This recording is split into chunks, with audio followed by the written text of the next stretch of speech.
Sala de imprensa no ar. Hoje eu estou aqui com o Coronel Menezes. Obrigada por ter vindo participar do nosso sala hoje.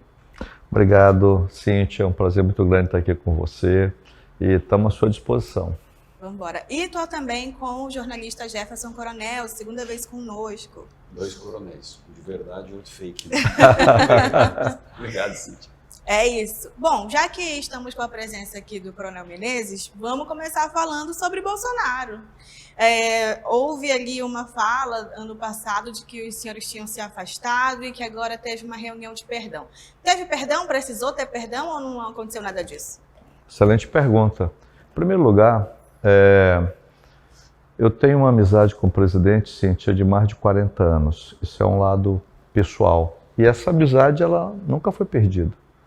A gente sempre troca mensagem, conversa, sempre aconteceu. O que aconteceu é que ano passado, ano retrasado, eu tive que sair do PL. E o presidente, quando a gente fala presidente Bolsonaro em Manaus ou no Brasil, é PL. E eu fui expulso do PL. Então, criou-se uma narrativa por parte de alguns segmentos de que eu teria rompido com o presidente. Não, eu não rompi absolutamente nada. Então eu saí do PL, claro, fui para um outro partido, então eu não estou mais no partido do presidente. Então nós nunca tivemos pessoalmente, né, nenhum rompimento de nada. E aí a gente sempre conversou, na realidade nós ficamos de conversar há 2 meses atrás. Ele estava indo lá para o Rio Grande do Norte com o senador Rogério Marinho, ele me sinalizou. Porém, aconteceu aquele contratempo, ele passou mal, aí teve que ser operado novamente, então passou aí em torno de 2 meses e tivemos a oportunidade na semana passada. Eu falei para ele que eu estava indo a Brasília, era a minha primeira viagem a Brasília depois de fevereiro, e ele falou, não, eu te recebo logo aqui às 10 da manhã quando eu chegar no PL. Então a gente deixou tudo isso ajustado, desde a sexta-feira da semana anterior, né? E realmente, de fato, aconteceu. A gente conversou em torno de 30, 40 minutos. Eu estava com o Fred Mello, que é uma pessoa que sempre que trata da parte de política para mim, né? Nesses contatos. E o presidente nunca conversa só, sempre tem um secretário. Estávamos nós 4, foi uma conversa muito boa. O tema central foi a união da direita no estado do Amazonas, para que a gente possa construir alguma coisa palpável para o ano que vem. Mas aquela história de ele não ter gostado do senhor ter pegado o celular naquele evento junto com o Roberto Cidade, dito que ele escolheu o lugar errado, que ele deveria estar com vocês. Rolou mesmo dele achar ruim ou não? Não conversamos na realidade sobre isso, entendeu? E uma coisa que a gente tem que entender em política, o Jefferson sabe muito bem disso também, é um momento político, né? Eu estava num outro partido, ele estava no outro, estava fazendo o papel dele político, como sempre tem essas coisas, vai e volta, mas não conversamos sobre esse assunto. Agora, Jefferson, agora que o assunto veio para o Bolsonaro, eu queria saber o que você enxerga politicamente. Ele está com aquela tornozeleira no tornozelo, enfim. Aquilo politicamente pode ser usado por quem é da direita? Isso fortalece quem é da direita? O receio, o que pode acontecer, eu sempre digo essa frase, né? Dose cura, overdose mata. Né? Se derem uma overdose de rigidez, de dureza, de decisões contra ele, por exemplo, objetivamente, se prenderem ele agora, eu acho que isso eleitoralmente beneficia ele. Claro que é um problema pessoal, isso eleitoralmente beneficia, porque já está muito claro, muito cristalizado o posicionamento das partes do Brasil, dos lados do Brasil, político das pessoas. Então você não vai mudar de lado. Agora, tem uma camada aqui no meio que é em torno de 10%, beleza? Não vai longe disso.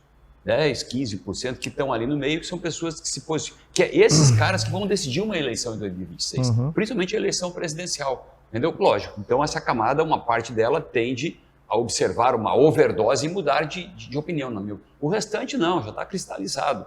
Então é isso, dose cura, overdose mata. Se exagerarem no torniquete, eu acho que ele acaba eleitoralmente se beneficiando.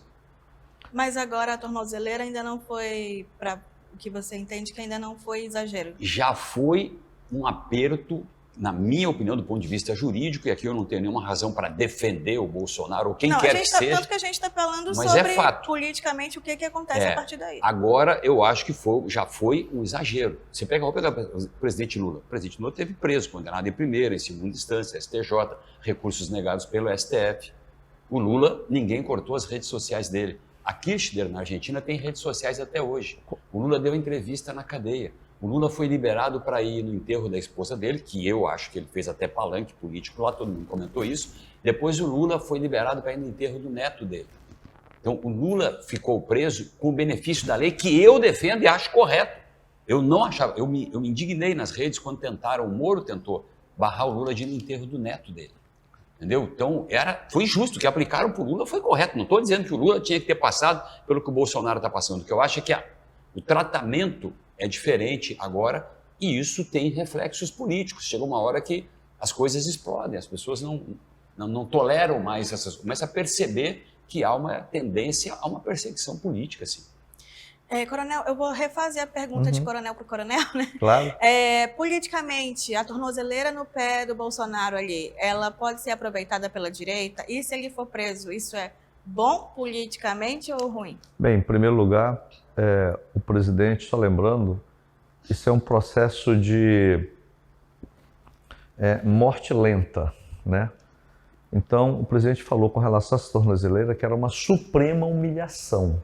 Então, eu quero justificar a partir daí. Realmente é uma humilhação. Um pouco antes, só lembrando, o presidente Lula, isso aí eu estou falando, é um sistema da esquerda, né? Ele já tinha falado publicamente, olha, nós já prendemos, o único governo que conseguiu prender 1 ou 2 generais, sei lá, e estamos aí com 3 generais condenados. Então isso tem um apelo muito forte para o segmento dele. E aí quando o Bolsonaro, né, é retirado dele, o que tem a ver as redes sociais no bom sentido? É um meio de comunicação dele. Então tira, qual o perigo que ela traz para o processo? Eu não consigo avaliar. E coloco a tornozeleira, porque o Bolsonaro não vai fugir do Brasil, do jeito que está a coisa. Não tem como ele fugir mais, né? Então, eu acho que foi uma medida extrema e, como o Jefferson começou a argumentar, ela já induz uma perseguição política, né? Aí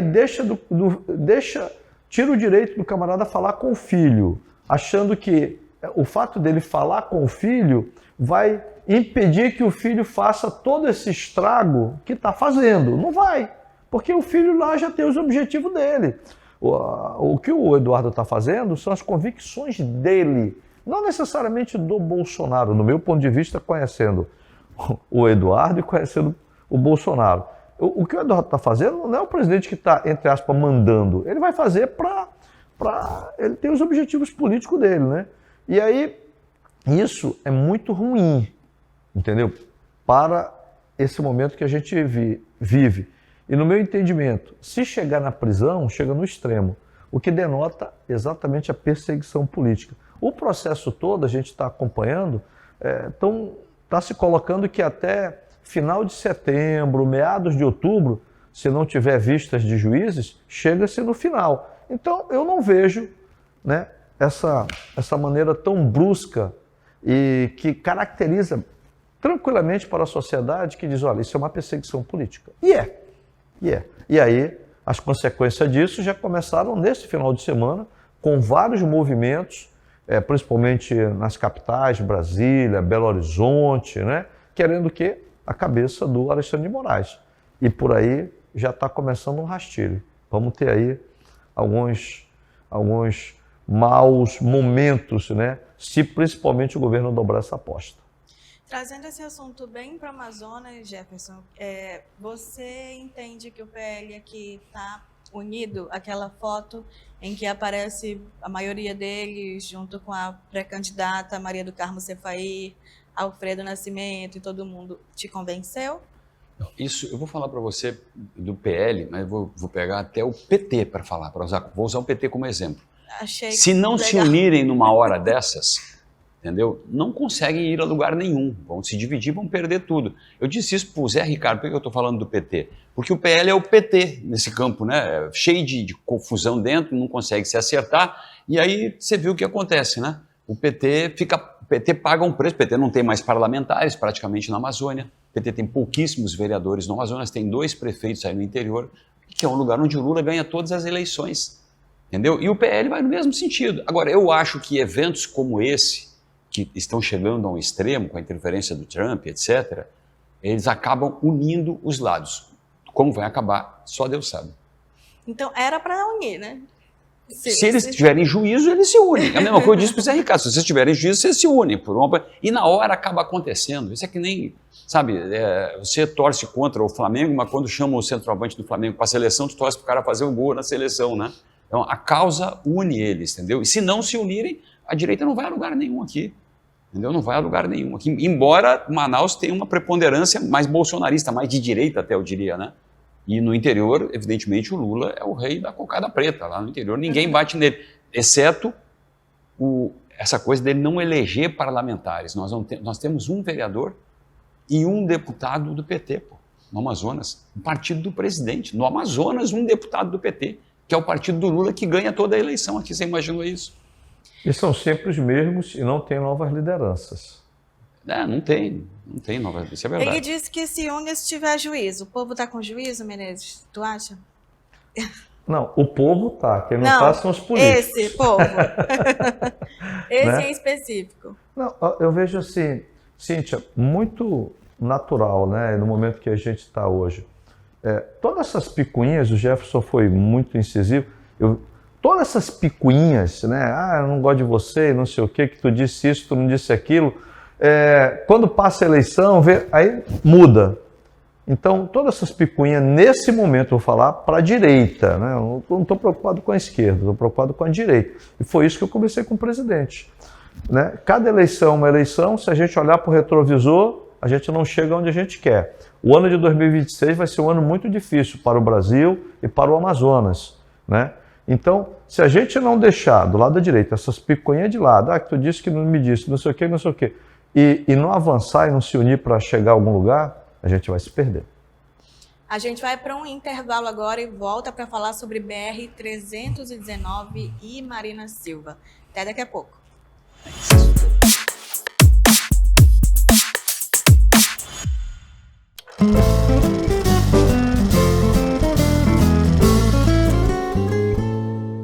E aí galera, beleza? Eu sou o Professor Luca e hoje eu tô aqui para corrigir uma informação que você provavelmente já ouviu. Você já deve ter ouvido dizer por aí que Manaus foi a primeira cidade do Brasil a ter energia elétrica, né? Pois é, essa informação está incorreta.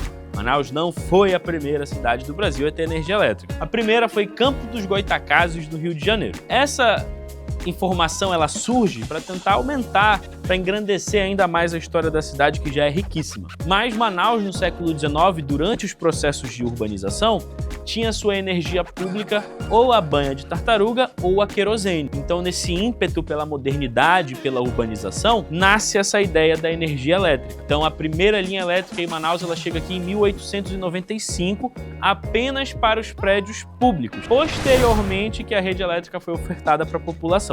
Beleza? Então toma cuidado com essa informação, Manaus não foi a primeira, foi provavelmente a terceira. Fechou? Para mais histórias e curiosidades sobre o Amazonas, continua aqui na Blink TV.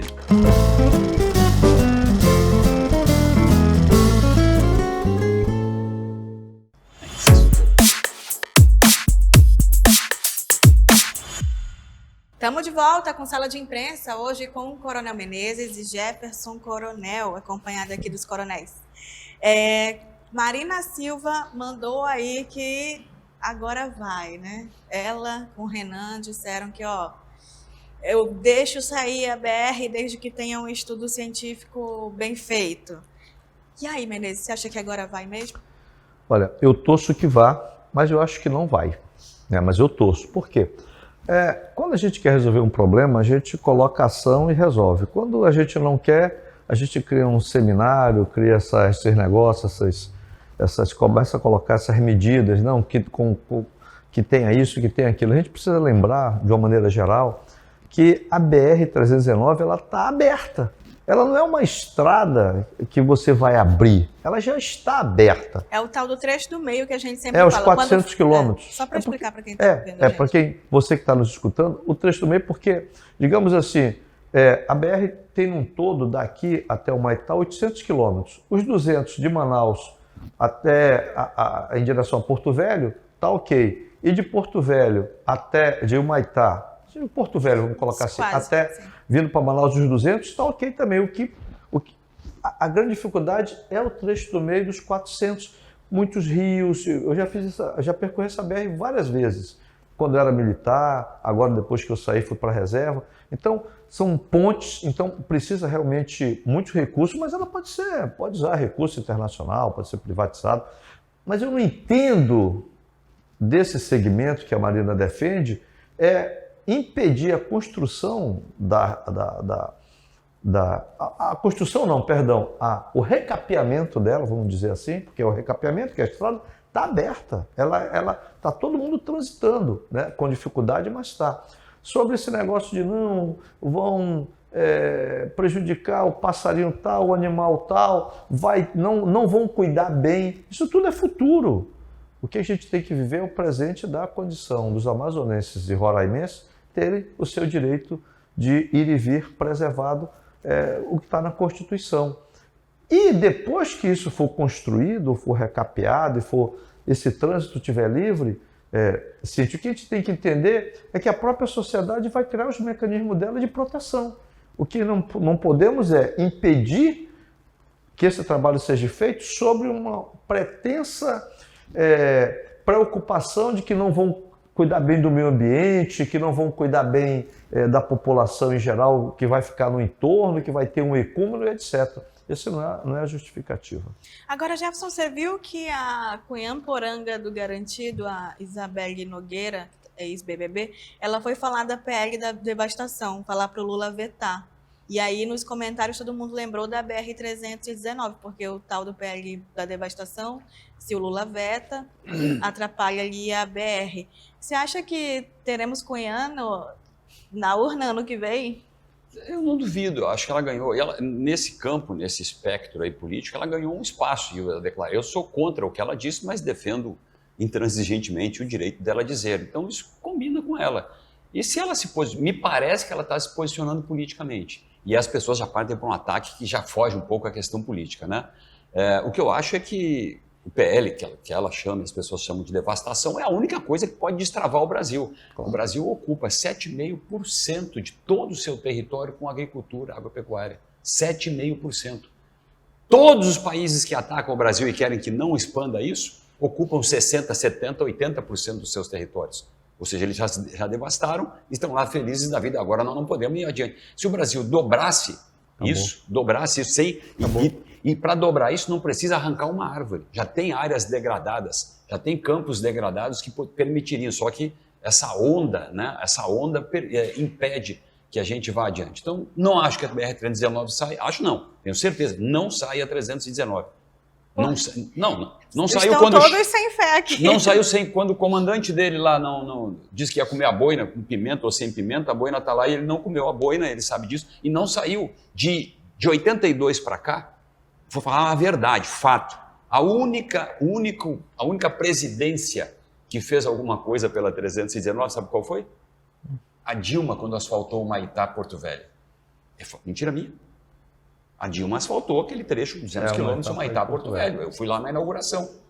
Depois disso, ninguém fez. Os 400 no meio estão intactos. E a Marina disse isso, presta atenção. Eu vi a Marina dizendo. Nós vamos criar reservas ambientais, reservas de proteção, áreas indígenas ao redor, nos lados da estrada. É isso aí. Ou seja, estão colocando mais ingredientes no licenciamento ambiental. Sim. Então não vai sair essa estrada, esquece. Estão dificultando o licenciamento, que vai começar do zero. Eu acabei de falar exatamente isso. Estão dificultando, criando mecanismo para dificultar. E esse licenciamento ambiental, Jefferson, você sabe disso, ele é aprovado, ele também vai trazer a oportunidade que nós amazonenses temos de explorarmos as nossas riquezas do nosso estado. Então vai resolver não só o problema, uma questão, Cíntia, socioeconômica do interior do Amazonas, né? Porque hoje nós pisamos na riqueza, mas vivemos na pobreza, como também em outros pontos do Brasil. Pronto, mas a BR-319, ela sempre é assunto quando a gente está nessa época. Na verdade, a gente não está em época de eleição, mas está, né? De um jeito estranho. Houve aí, adiantaram tudo. E aí, esse assunto também dá para ser explorado politicamente, tanto por direita quanto por esquerda? Eu falo aí, fala. Não. Primeiro que, para mim, esse assunto, Cíntia, sabe, é assim, ó. Nós temos uma bancada estadual, federal, né? Eu creio que isso aí tem que ser um objetivo estratégico do nosso Estado. E ele está acima de qualquer ideologia, como eu encaro ele, entendeu? O que eu vejo é que, principalmente lá no Congresso, que aqui no Estado, mas lá no Congresso, nós fazemos muito pouco. E quando chega no momento da eleição, aí começa isso aí. Não sei o quê, BR. É porque assim, tá acima de qualquer ideologia, mas a gente vê a Marina sendo alvo de gente falando alguma coisa, brigando com ela. E eu acho muito difícil cobrir política e olhar para aquilo vendo assim, sim, as pessoas estão fazendo isso somente pela BR, e não pelo palco que dá bater na Marina. Eu queria discordar um pouquinho, você sabe que a gente tem... Você tem todo o direito de estar errado, pode falar. Eu não acho que seja por isso. Ela, nesse período todo, desde que o Lula assumiu em 2003, ela, na maior parte do tempo, ela foi a ministra do Meio Ambiente. Ela é uma referência. Até eu meio que brinco dizendo, ela derrota todos os políticos da Amazônia sozinha, né? Ela derrota todos, porque todo mundo aqui fala que essa estrada é ela sozinha, mas ela não foi ministra o tempo todo. Mas no tempo que ela foi, a estrada não saiu e não vai sair agora. Então o que eu vejo é o seguinte, é um exagero, Cíntia, quando dizem que atacam a Marina ministra. Agora, se eu falar assim, eu acho a Marina uma péssima ministra, meu amigo, amanhã eu vou ser acusado de misoginia, machismo, o diabo a quatro aí, entendeu? Certeza. Mas com certeza. Então não é possível. Eu não vi o Plínio desrespeitar a Marina, eu vi ele ser contundente. Eu não vi. Eu não vi aquele outro senador, o Rogério, lá de Porto Velho, né? De Rondônia. Não vi. Eu não vi o Omar e eu vi eles falando firme como eles falam com outras pessoas. Eu conheço o Omar, quem não conhece, entendeu? Então, assim, eu não vejo isso. Ela é, como ministra, como mulher, inatacável. Eu até acho o jeito dela simpático, uma pessoa agradável. Eu já vi a Marina algumas vezes. Eu conheço a Marina da época da morte do Chico Mendes, em Chapuri. É de lá que eu conheço a Marina. Então, é uma pessoa agradável, inteligente, sabe, com boa formação, um bom propósito, não vejo nada de desonesto nela. Mas, do ponto de vista do Ministério do Meio Ambiente, está aí o Congresso Nacional, como o Omar disse. Esse projeto da devastação passou porque ela não consegue ter um diálogo com nenhum parlamentar no Congresso Nacional. Ela não abre o diálogo. E aí, o preço é esse. O que chamam de projeto de devastação, que não ela acaba prejudicando a ideia do governo por causa dessa intransigência dela. Então, eu acho ela, do ponto de vista como ministra, incompetente. Essa é a minha opinião. Vou na mesma direção. E não tem nada a ver com o fato dela ser mulher, a gente respeita, porque aí o pessoal começa a misturar a coisa, né? Nesse caso aí. No Congresso Nacional, se você for ver... Ela não tem interlocução. Lá onde ela foi, que disseram... O Congresso Nacional é um lugar de discursos ásperos. Se você vê o que fizeram com a Damares Alves já dentro daquelas comissões, ninguém começou a dizer que era machismo e como é que chama? Misoginia, ninguém. E fizeram horrores com aquela mulher lá. Entendeu? Teve uma jornalista que comparou a filha do ex-presidente, entendeu? A filha do ex-presidente, por causa da roupa, com uma prostituta. E ninguém achou que era mesmo. Uma jornalista fez isso, escrito, Entendeu? Então, assim, é preciso separar essas coisas e a gente não entrar nessa onda meio ideológica, sabe? Nessa onda que eu digo woke, né, também, né? Eu não entro nessa onda. Eu vejo as coisas com frieza. Não admito nenhuma palavra de ofensa à Marinha, mas rigidez no tratamento como ministra, eu acho que tem que ter com todos. E tem. Quem vai às comissões do Congresso Nacional, como eu frequentei muitas vezes, acompanhando o Omar, Alfredo, etc., todo mundo sabe disso, entendeu? Vê palavras duríssimas, expressões duríssimas contra todos os ministros e representantes do governo que entram lá. Eu acho que as pessoas falam com a Marina para lacrar, para fazer corte, não todos, mas eu entendo que sim. Quando o Plínio não dá nenhuma chance dela responder, quando fala eu não respeito, eu respeito a mulher, mas não respeito a ministra, antes de fazer qualquer pergunta, ele não está ali para perguntar, ele não está ali para pedir, ele está ali para lacrar. E, enfim, então eu acho sim que bater na Marina muitas vezes é um ponto de votem em mim. Sou a pessoa que concorda com vocês em brigar com ela. Acho que ela é usada politicamente por parlamentares daqui. Mas, já que a gente falou de BR-319, vamos falar de umas estradas um pouco menores, mas com muitas situações, que é Manaus inteira. Renato Júnior foi a público, né, deu uma entrevista para falar que pretende, a prefeitura de Manaus, ele estava prefeito de Manaus, pretende comprar aí um sensor que vai verificar os buracos da cidade e saber o tamanho, a profundidade, tudo que precisa para tampar esses buracos. E depois do intervalo a gente fala melhor sobre isso. Até daqui a pouco.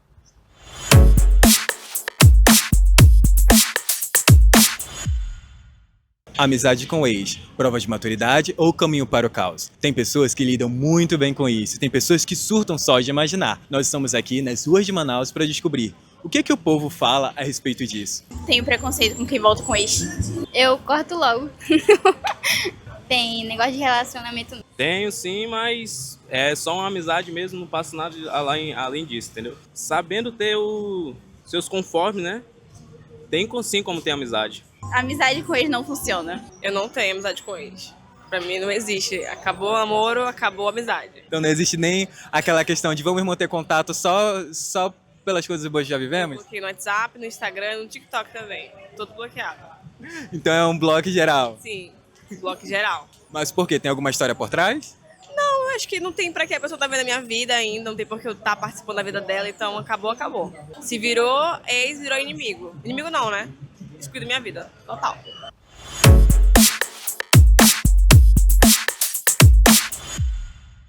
Sala de imprensa no ar, e agora a gente vai falar sobre os buracos da cidade de Manaus. Estou aqui com o Coronel Menezes e com o Jefferson Coronel. A gente parou justamente naquela frase do então prefeito, né, do prefeito em exercício, Renato Júnior, que deu uma entrevista e falou, olha só, vamos contratar aí inteligência artificial para verificar onde é que tem buraco, qual é o tamanho do buraco, quanto que vai precisar para tampar o buraco. E aí, o senhor prefeito ia contratar com certeza esse serviço, né?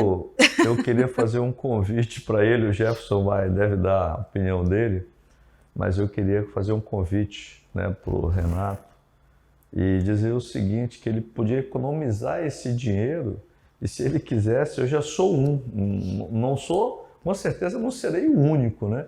Sou um que já me predisponho, né, tirar um dia ele escolhe o bairro, ou então um dia a gente passa em determinada zona da cidade, ele entra no meu carro, eu vou mostrando onde está o buraco e a profundidade deles. É só a gente bater em cima que ele não precisa gastar esse dinheiro todo para fazer esse levantamento. Essa aqui é a realidade, entendeu? Eu creio que a gente tem que ser mais prático, tem que ter mais ação, né? E parar com esse mimimi de querer empurrar com a barriga alguns problemas que realmente existem. O povo está precisando da solução, né? E não de medidas aleatórias que não visam exatamente a suprir aquela necessidade que o povo quer. Olha aí essa parceria de Coronel Menezes com Renato Júnior. Estou aqui para isso. Já coloco ele no meu carro e a gente vai lá. Jefferson. Eu vou dizer uma coisa para você. O mundo usa a inteligência artificial para curar doenças, para posar um foguete de ré, e a gente vai usar a inteligência artificial para achar um buraco. A gente vai desmoralizar a inteligência artificial. Não, vamos Ela acabar. vai pedir demissão. Não, vamos desmoralizar a inteligência artificial. Presta atenção onde é que a gente está indo. Isso é burrice natural, é a antítese da inteligência artificial. Então não tem sentido. A prefeitura não sabe onde estão os buracos. Como é que ela media os buracos, o tamanho, o diâmetro, quanto tinha que precisar de asfalto, de areia, de pedra, de terra, não sei. Como é que ela fazia isso antes? Eu acho que não fazia, por isso que está com buraco. Pois é, esse é o problema. Quer descobrir os buracos do mar? Entra no meu troller, que se for com outro carro não dá, né? Entra no meu troller que eu levo pela cidade. Está aqui o buraco, desce ali, mede o buraco e, sabe, 20 segundos para medir o tamanho de um buraco. Rapidinho. Todo mundo sabe, só de olhar você conversa isso. Conheço isso, conversa. É burrice natural. É a antítese da inteligência artificial. Eu vou aproveitar esse seu momento para te falar sobre outra coisa que também é sobre a cidade de Manaus. Vamos ter o tal do viaduto Passarão, né? Que fica ali entre a Avenida Brasil e a Coronel Teixeira. E está tendo a licitação para isso. A licitação, a gente acompanhou, a gente do Blink TV, e tinha apenas uma empresa concorrendo. Eu vi você lá falando isso. Você acha que está tudo bem? Que é normal? Claro que 80 milhões, não. mais ou menos, ali. Mas, presta atenção, vê quantas empresas de construção tem em Manaus.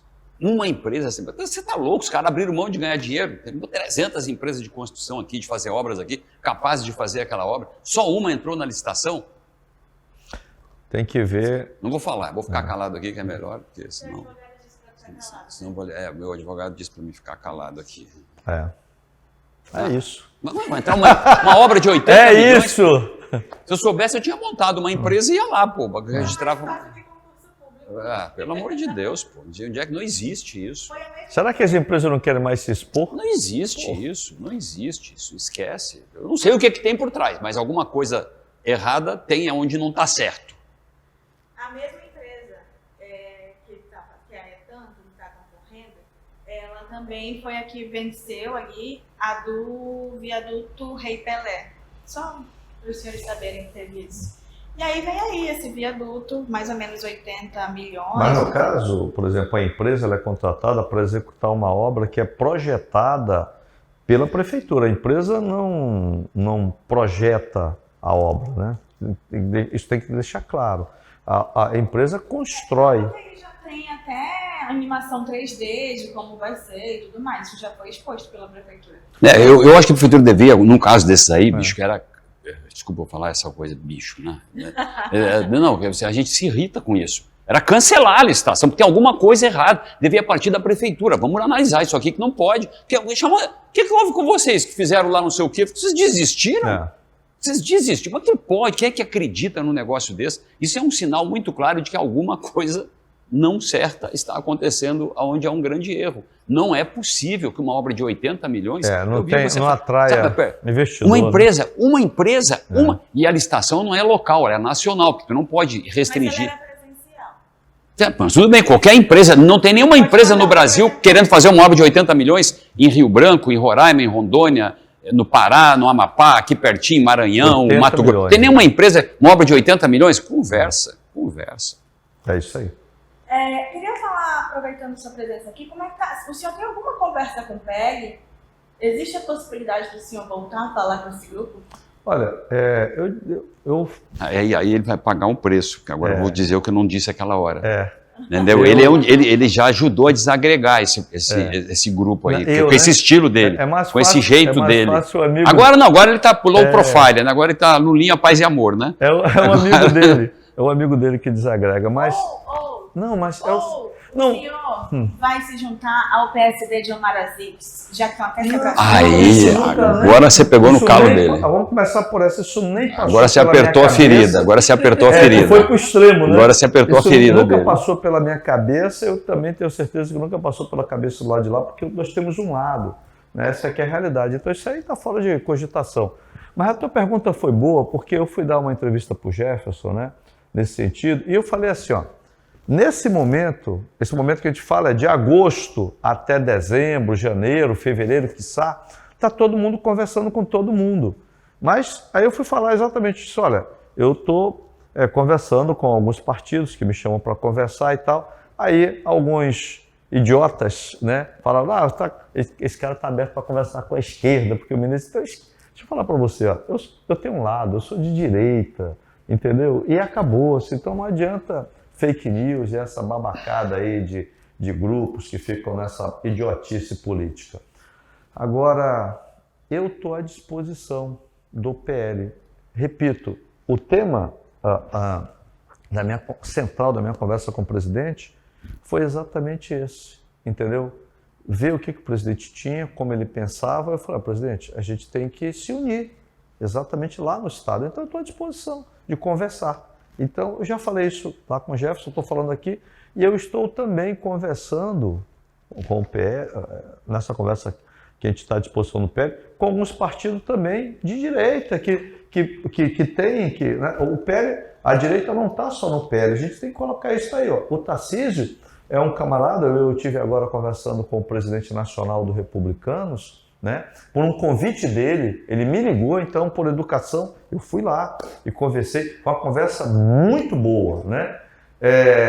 O Tarcísio é do Republicanos, então, e é um camarada que poderá ser indicado pelo Bolsonaro para ser o candidato a presidente, se, de repente, o Bolsonaro continuar inelegível ou continuar, infelizmente, preso do jeito que está, entendeu? Preso no bom sentido, né? Porque tiraram tudo, a gente já comentou. Então, na realidade, eu estou à disposição, Cíntia, para conversar, sim, né? Colocar minhas ideias, eu vou ouvir a deles e a gente vai em frente. Agora, o que eu acho é o seguinte, eu comentei isso com o presidente, nem precisava falar aqui, né? Quem dirige esse processo, Jefferson, aqui no Estado, quem dirige que eu falo, assim, não é quem dirige, mas quem dá o tom é o presidente Bolsonaro. Contanto que em alguns momentos que a gente falava, ele falou, não, mas isso aqui, eu falei, presidente, o senhor coordena, se o senhor bater o martelo, eu não tenho dúvida que todo mundo vai nessa direção, porque é o senhor. Então, ele sim é o grande líder da direita e ele que vai dizer o que ele quer. Basicamente isso. E quem, digamos assim, for contra alguma coisa, está colocando ou está impedindo essa direita de se unir. Eu quero deixar isso muito claro aqui para você e para o Jefferson também. Então, estou sim respondendo a sua pergunta. Conversando com o pessoal do PL, estou à disposição do PL para conversar. Eu acho que o momento é esse, né? Eu queria insistir no Omar. Se ele não fosse... Não insiste, então. Não, eu vou dizer uma coisa para você. Se você pegar nas fotos, nos material que foi publicado, aquela foto que eu publiquei, que eu fiz com você com o Omar lá na Onda, os comentários meio contra... Os comentários são muito criticando ele. Entendeu? Por causa, assim, pareceu uma coisa, em função da entrevista que ele disse que foi distorcido, uma parte, e realmente foi, porque isso é natural também. Todo mundo começa a tirar conclusões. Claro que uns são propositadamente, né, fazem isso de propósito, né? Mas, assim, é porque o antagonismo foi... Eu perguntei para ele, ele disse, não, tem uma relação cordial com o Omar, né, de respeito. Isso valia na época da CPI da Covid, daquela CPI do Covid, entendeu? Era uma... Né, não valia. Mas é bom, porque Mas o Omar precisa conversar com o ele. Omar não perde nada, quem perderia seria ele. O Omar vai ser candidato a governador. O Omar, não, em tese, não perderia nada. Quem perderia foi ele. Eu não estou dizendo que você tem um acordo com o Omar ou vai fazer. Não, o que eu estou dizendo é que as pessoas interpretam os sinais, entendeu? As pessoas pegam uma foto e aí vem uma confusão. É uma cena muito forte. É uma cena forte, é isso. Independente de qualquer texto, é uma cena forte. O qual delas? Estou encontrando o Omar Aziz. Não. É o que chama de foto-movimento. A foto fala por si, não precisa falar nada. Põe a foto lá, já vai dar uma confusão. Não, esse assunto para mim está esgotado, mas o Jefferson estava lá. Eu estava dando uma entrevista. E o Omar dando a outra entrevista. Mas eu nem sabia. Mas nem o Omar sabia que ele estava lá. Tá aqui, ó. Nem eu sabia que o Omar estava. Me disseram que o Omar estava, eu fui lá. Aí o Omar naturalmente passou pelo corredor e eu vim acompanhando por uma questão de educação, cara, senador, tal, trabalhei com ele. Então, assim, quando eu vi, eu corri para tirar a foto. É só a foto fala por cima.